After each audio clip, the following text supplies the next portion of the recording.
आज मी तुम्हाला सांगणार आहे कंटेनर शिप्सबद्दल. कंटेनर शिप्स म्हणजे काय आणि ते कसे ऑपरेट करतात त्याबद्दल. आपण हायवेजवरती बरेच कंटेनर बघितले असतील. ते सर्व कंटेनर्स ह्या कंटेनर शिप्सवरून येतात. कंटेनर शिप्सच्या मागे कंटेनर्स असतात, मध्ये लिव्हिंग क्वार्टर्स असतो आणि पुढे देखील कंटेनर्सच असतात. या कंटेनरची हाईट एकावर एक 10 कंटेनर्सपर्यंत जाऊ शकते.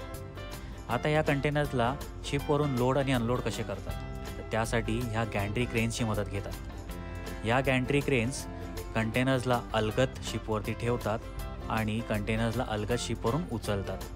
या गॅन्ट्री क्रेन्सवरती एक क्रेन ऑपरेटर बसलेला असतो. तो क्रेन ऑपरेटर वरून आरामात कंटेनर जागेवरती बसवतो आणि बसलेल्या कंटेनरला जागेवरून उचलून खाली ट्रक्सवर ठेवतो. हे बघा कंटेनर्सचा डोंगर. चला तर मग भेटूया नेक्स्ट व्लॉगमध्ये. तोपर्यंत बाय बाय.